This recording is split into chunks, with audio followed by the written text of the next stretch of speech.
Hello, Legion, this is Hadrian. Thank you for being here. Let's play some more Stellaris in our Roma Galactica series. Do you know what planet this is? This is Niamba Glacius, the site of an extraordinary event in recent human and Roman history. As many of you may recall, I believe in the last episode, maybe the one before that, when we got gene modification, yeah, it was definitely the last one, actually. Some of our population immediately started playing with it, and they've created a new human subspecies called the human Illustratum. Now, these guys currently, if we take a look at them, they are conservationist, so their consumer goods are cheaper.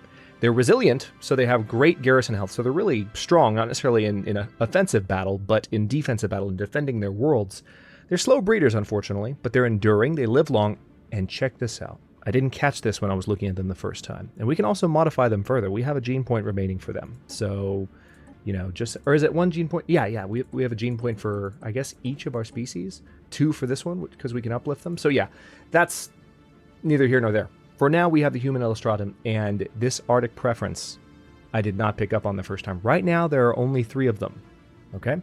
But if we take the human Illustratum that are on Niamba Glacius, let's see if we can actually find them. See, these are spiritualist. That's the problem. So this is a xenophile. So if we took the xenophile population, perhaps, and moved it to another planet, we could potentially... Actually, wait. Oh, that's a human. What do we have here? This is another xenophile. So yeah, we've got a human Illustratum that's a spiritualist, and I'm not a huge fan of that. That pop is still growing, too. But we have an opportunity to start colonizing Arctic worlds with our new species. For instance, this Arctic world here, we could use, if we actually came here, and where were you? Right here, Swear to. Colonize. And if we went all the way down to Niamba Glacius, I might actually rename the world to make it a little bit easier. Yeah, these guys are 100% able, 100% able to actually colonize this world. And I kind of want to do it right now, to tell you the truth. But I'm going to let their population ethics develop a little bit more just to see kind of how things pan out on that world. But we're definitely going to cherry pick some of the ethics that we might want if they develop on that world. For instance, that xenophile would be okay. I don't really want to propagate a spiritualist human faction, you know, or just human subspecies, especially one that can defend itself very well. So we're going to try and avoid that. But that is just one of the huge things that happened in the last episode, and I wanted to point that out. So actually, on that note, let's find Niamba again. And I do think that in honor of this particular event in human history, we're going to call this Illustrata. So it has its own name now. Pretty cool. So we have a few other things to take care of, housekeeping-wise, at the beginning of the episode. Let's go ahead and go to our ship designer, shall we? Because, you know, I hadn't done this just yet on account of having other things to do, frankly, and not being focused on building corvettes because our fleet limit last episode hadn't been raised quite yet, or maybe it was 2 episodes ago, but I just wasn't focused on building ships yet, but we haven't renamed this guy yet. And I think the suggestion that I liked the most was actually Claudius. And the reason I like Claudius is that he was the Roman emperor that began the invasion of Britain proper. And when I say proper, Caligula attempted it, Caesar attempted it, but Claudius was actually the one that started what I believe Trajan finished, because Trajan, of course, conquered up to where the Pictish territories were, and then Hadrian built his wall after Trajan's death. So that's what I think we're going to call it. So this is the Claudius, oh no, not Claudius, Claudius class. And we definitely want you to auto-upgrade. So actually, if I set you to auto-upgrade, you should automatically have a better disruptor now, shouldn't you?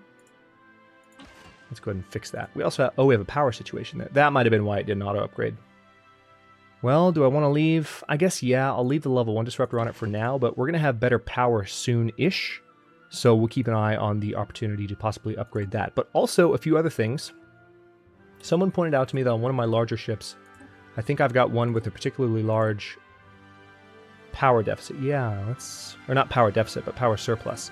So it's not this one. If I take off an antimatter reactor there, then nothing really changes. But was it one of the battle cruisers? Yes, they both have really, really big power surpluses. Now, if I remove one, unfortunately, it looks like we have -10 power. So let's check the other one. this was just a good point. You know, someone said, well, maybe you could replace one of those with armor. And, you know, again, point well made. I just want to make sure that I am not missing an opportunity like that. But currently it doesn't look like I am. So we're going to leave that as is. Next thing that I have to work on. Something that, well, let's have a quick discussion about this one as well, because we're going to spend probably the first 10 minutes or so doing this housekeeping items and then get through some gameplay. But right now, when you look at our Unity, we are producing 224 Unity just in our sectors. So about, you know, 2/3 of our Unity, roughly, is coming from our sectors. And it was pointed out to me that we maybe could build more Unity buildings on my core worlds, and that's totally a possibility. For instance, one that hasn't been built yet on Earth is the Symbol of Unity. So there's already a planetary shield generator there. So we've got some specialty buildings on Earth already that are, you know, kind of taking up space. So, you know, the challenge in building more Unity buildings on our core worlds is we're no matter what we do, we're going to be replacing buildings that are useful to us somehow. But one thing I might do, for instance, is replace this mine with a Unity building, the Symbol of Unity. And then we might, I can't remember if the Symbol of Unity building has an upgrade, but we'll find out. I just can't remember off the top of my head right now. But it very well might, or I might get one later on. And then here, let's see what opportunities we have. First of all, what can we... This planet actually has a food surplus, so, and we have a hell of a food surplus as an empire, so we can definitely replace one of these buildings. Let's look into, yep, Symbol of Unity. Let's do that. So, yes, this is going to be helpful, and I'm grateful that this was pointed out, because it was a pretty good idea. But again, when you consider how much we're getting from sectors, I did the math on this, and it's only going to boost us. Like if we, for instance, let's say we were really, really, really optimistic. Autochthon. Yeah, let's do an Autochthon monument there. Because we can definitely upgrade that to be even cooler. So let's be really optimistic, and let's say that, is this a mineral processing plant? Yeah, it is, so we don't want to replace that. We might replace that, might replace that. Let's say that we got 50 extra Unity out of this whole deal. We're not going to get 50 more. We're not. But let's say we did. It would bring us our next tradition 6 months sooner. All right? So I'm making these upgrades just for the sake of a little bit of min-maxing, I suppose. And a little bit of fan service. But just for the record, I'm not doing this expecting it to make some huge difference. I actually think it's going to be a relatively small difference. And it actually seems like we do have the opportunity to build a Xenozoo. Well, actually we don't, not on this planet. So maybe here we've already built everything, because it looks like we've got a Symbol of Unity, an Energy Nexus, and, well, actually, no, I don't see, hang on. Where is our...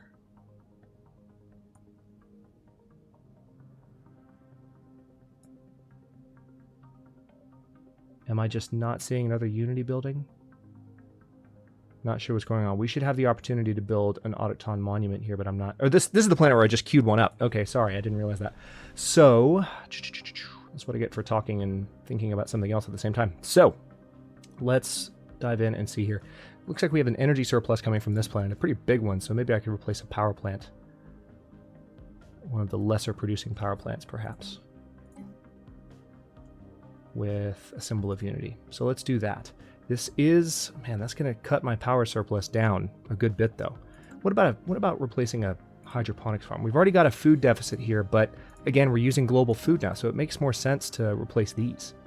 So let's go for the Symbol of Unity here. Don't have much of a food deficit here, so if we replace this hydroponics farm, is that the smallest one? Yes, it is. With an Autochthon monument. That's part of it. And this is just a mining network, so we can maybe replace this with a Symbol of Unity. Yep, let's do that.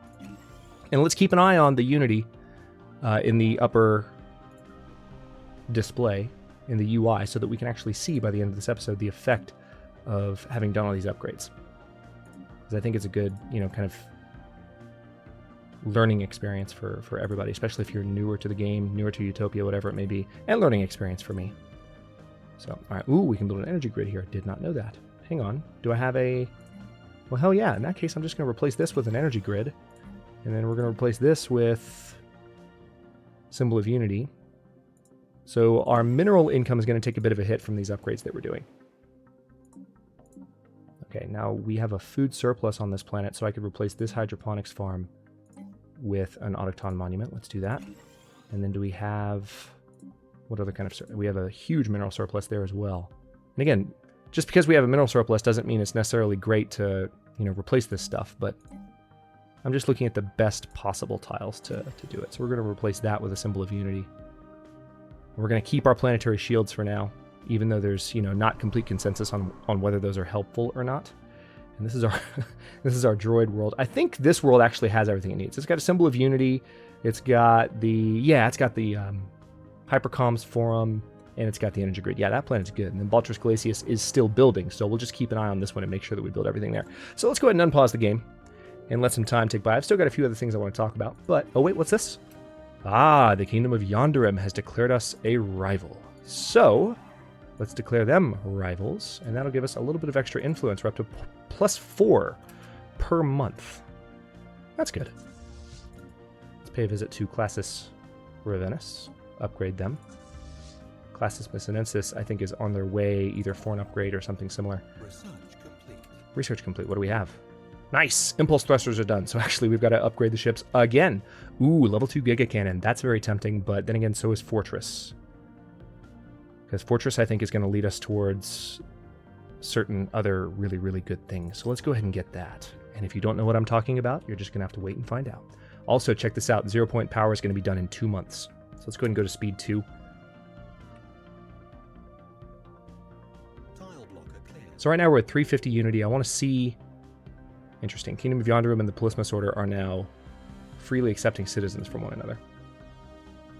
Arctic world. Yeah, we need to keep an eye on that particular planet. I think, you know, one thing I might be able to do, can I maybe set as a rally point?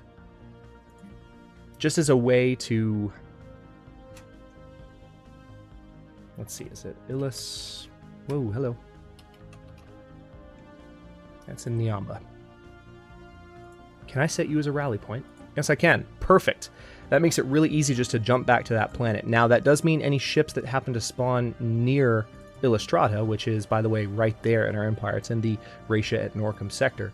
We're going to have to keep an eye on them and make sure that we don't have, you know, fleets break off and go to try and, like, start a new, you know, fleet near there because I have 2 rally points. But it'll make it easy just to kind of hop back here occasionally and see how that development is going as we proceed. Let's see, what else did I have on my comment response notes? You guys left a lot of good stuff, so I went ahead and just like made a bunch of notes. Okay, the 0 point reactor is ready. I'll come back to the notes in just a second. Ooh, sentient AI. I'm pretty sure that's already popped up once, but plasma cannons are tempting though. I think more than UV lasers, because we've already got some plasma weapons on our ships, so maybe the ability to improve those would be pretty good. Improved survey speed isn't bad either, because remember, we currently have a bonus that's going to help us get more science out of running those. So now let's go for the better weapons. Let's go for the better weapons. It's not going to take quite as long either. And again, we're getting an additional trait point once we're done here. And then someone actually pointed out that maybe I should start going down the biological ascension perk path before I upgrade humanity, because it makes the process cheaper and faster. And so I'm going to take that advice, because I haven't been down the biological ascension path yet in any games of Stellaris. I'm going to do it for the first time with you guys. So by all means, I will take that advice. Now, what else did I have on my notes list? I'll let the game go by while I'm reading this. Let's see. Oh, yeah. Okay. Quick note as far as something I talked about in the last episode that I was, turns out, completely wrong about. And it's really, really interesting because it's something that I kind of knew about, but just didn't know completely. When you place a capital, let's go to our newest world here. When you place a capital on a planet, when you place your colony ship for the first time, I was mentioning that all the tiles nearby get... Well, number one, I was mentioning that they all get adjacency bonuses. And number two, I was mentioning that they all... What was the other thing I mentioned? I was mentioning that where you put the colony ship is permanently your space for that particular building. You can actually move your planetary capital anytime you want. You just demolish it, rebuild it somewhere else. Doesn't cost you anything but time. Didn't know that. Haven't tried it yet, but that's what somebody told me. So try it out. Good to know. And also, the adjacency bonuses do not, notice this, they do not apply to science. They apply to minerals, food, and energy only. They're a nice adjacency bonus, but they do not boost science. So Just something to be aware of. And I appreciate someone pointing that out.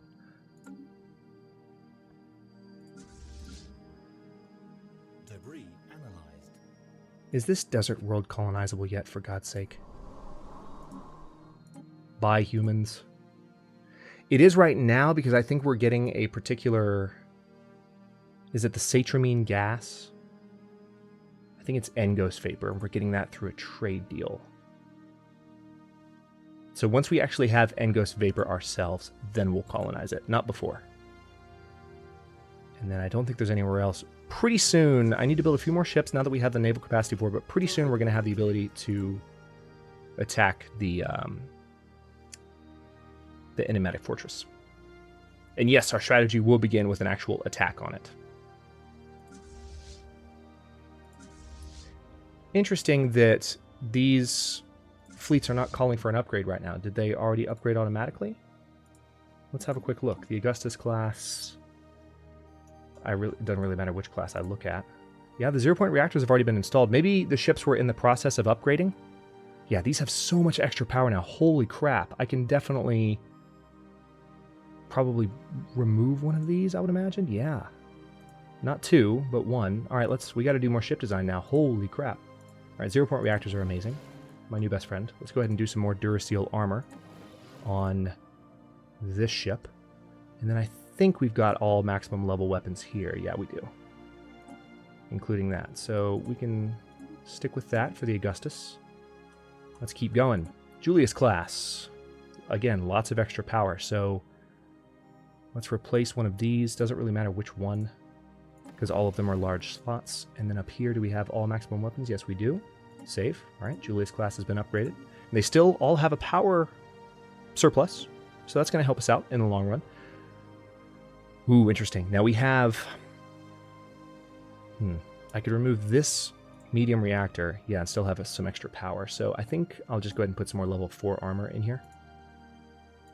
Because the armor on this ship, the Hadrian class cruiser, has been somewhat lacking. We've been talking about that for a while. And then the Trajan class also has insane amounts of extra power.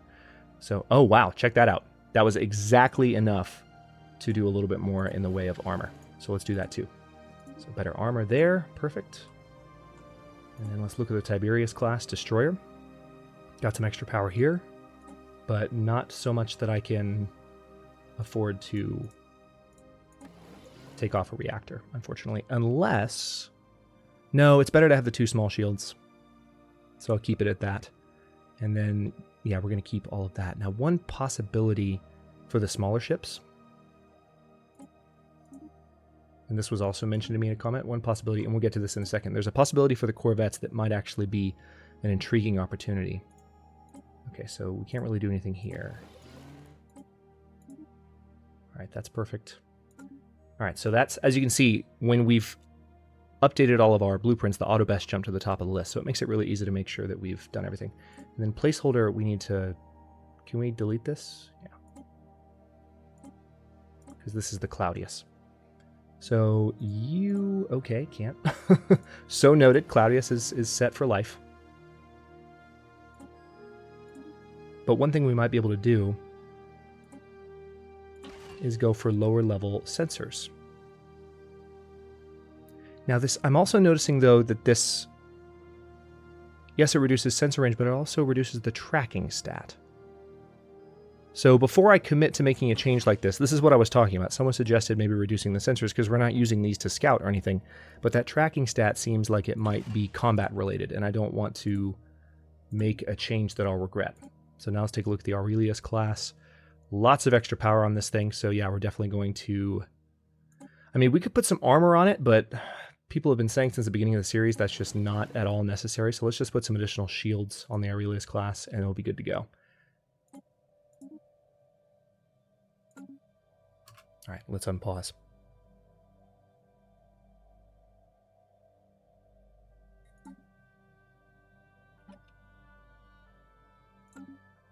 I've got a decent amount of influence. I guess what I need to do is go ahead and continue working on colonizing up here. Now I could colonize with... Yeah, I could colonize this world with standard humans, Or we could go down to Niamba. Where are you?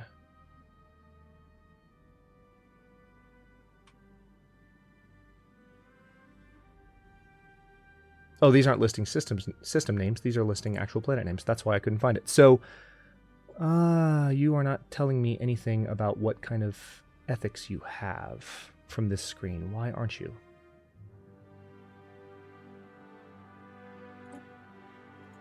Interesting. All right, well, let's take a look over here and find out if we can tell through some kind of glance this way.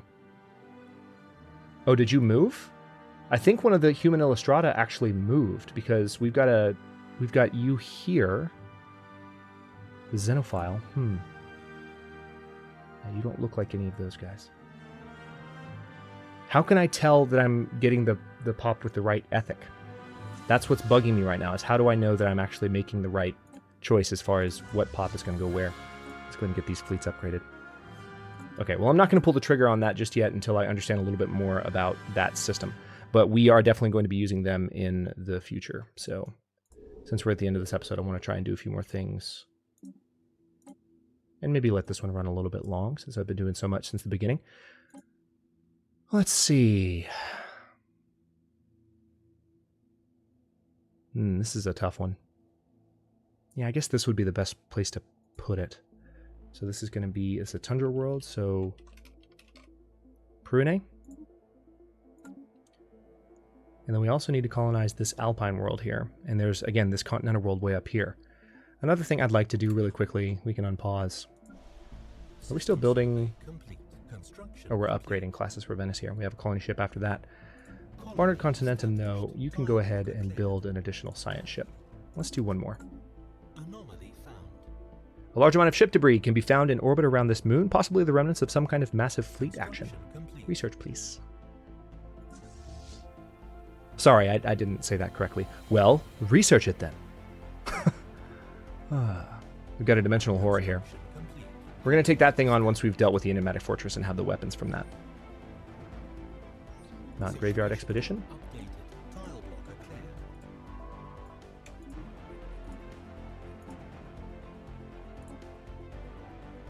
Okay. Someone was saying that I still have a Cybrex-related mission available in the situation log. I'm not seeing it. I've completed 5 of 6. And I don't know of any other systems where there are potential Cybrex. All right. Someone was asking me about this too. I think this is a high-value mining target. Let's have a look again at our situation log. Yep, that's what it is. High-value mining target. So for those of you who were wondering what that little indicator was this whole time, there's your answer. Ships upgraded. Okay. Not a huge power differential. Right now we're at 18.2 for Classis Missinensis, so we're not... Again, these are power upgrades. It's not really going to change the attack power, but it will ensure that more systems will be installable on those ships in the future. And then Classis Ravenus is where? You're in Sol, and Missinensis is in Baltris. Speaking of Baltris, let's have a look at Glacius here. Ooh, we can go ahead and start building our spaceport. Let's queue the whole thing up for upgrade. And then, as I recall, we need to improve this one. Yep, engineering bay. What else do we have? Crew quarters, fleet academy. Needs influence to install a fleet academy, so synchronized defenses, observatory. All right.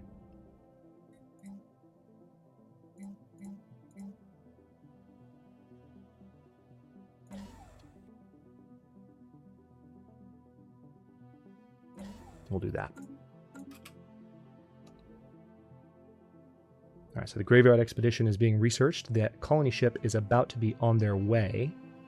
And we still have a bunch of influence. We have 105 influence even after building a colony ship to head that direction. So tell you what, let's go ahead and queue up another one. Special project complete.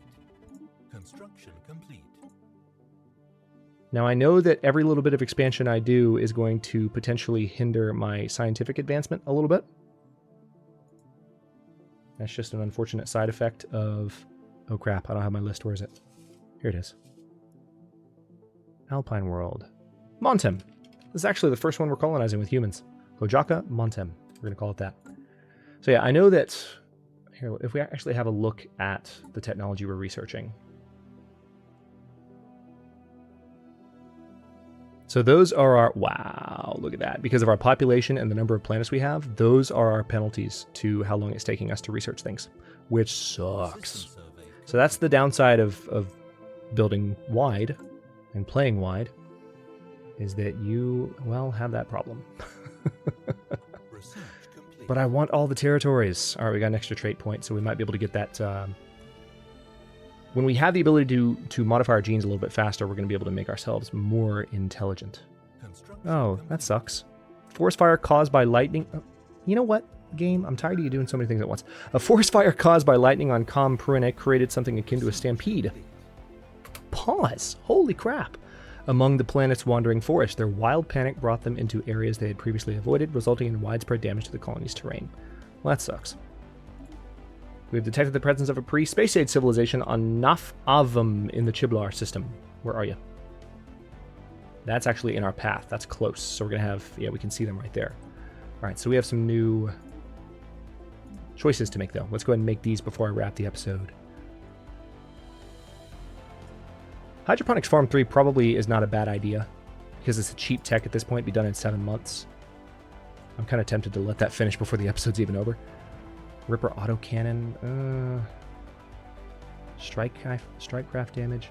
Nuclear missiles we've been sitting on for a while, and it's partly done, so let's go ahead and do that just to be done in 3 months, and I am going to let some time tick by. We're going to get to the end of Hydroponics Farm 3 before this episode ends, because we're going to have a bunch of new tech, and I just want to make more decisions. I want to do more things before we cut this one. Earth is currently... Alright, so what do we got here? Alright, nuclear missiles are done already. We're going to take a look at what we can do to improve Earth's fleet and start building up a fleet capable of taking on the Enigmatic Fortress, which we're almost there. I really think we're like right there. Alright. Cruiser assembly yards. Yeah, go ahead and work on those.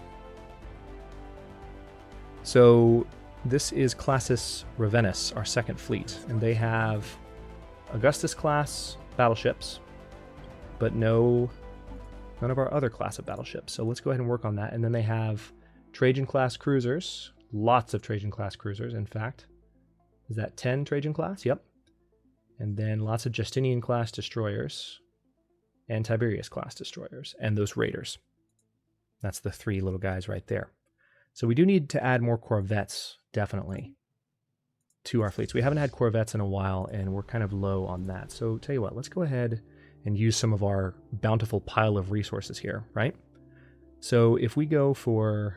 first of all, I want to have Augustus class. We're going to have Julius class battleships. Oh, hello. That was all of my mineral backlog. Well, I'll tell you what, let's not build the battleships just yet then. And they currently have, let's see, 10 cruisers that are, was it Trajan class, right? So why not go ahead and do 5 Hadrian class cruisers? Just to build that fleet up a little bit. And then Classis Missinensis, this is definitely the more built of our 2 fleets. We've got 5 Augustus class, 5 Julius class, 10 Trajan class, 10 Hadrian class, but then not a lot of destroyers. So let's go ahead on Valtris Continentum and start building additional, once again, not paying close enough attention. Right now we have Justinian class, but not Tiberius class. So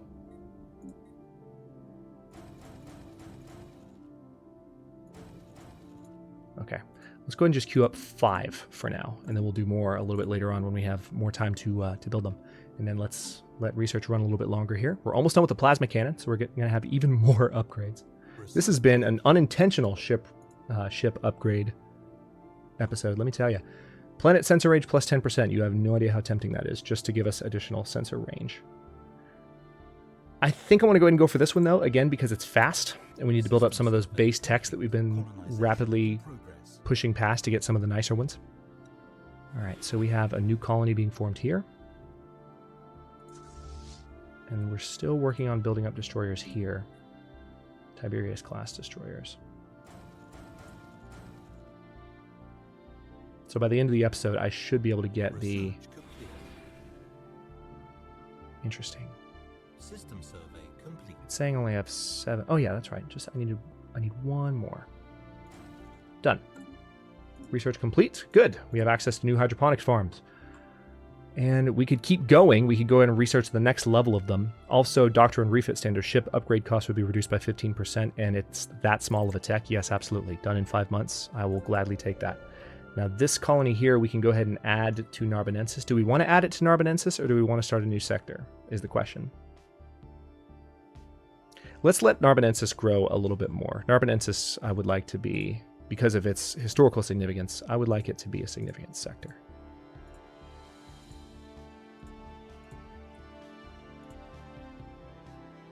That's that. How close are we to these other techs? 4 months until cruiser assembly yards. Well, tell you what. Let me stop here, but before I go anywhere, I'm going to go to my sector management, and I want to make sure I have governors in all of my sectors, and I do. Good. So that is set up. We have some continental worlds, and it looks like an arid world there to colonize. So just lots more, and a colony ship, I think, is actually on the way to one of these planets. Surveying ships. Yep, on the way. Our new science ship is available, so let's go ahead and hire a new scientist. We are almost at our leader cap, which makes me sad.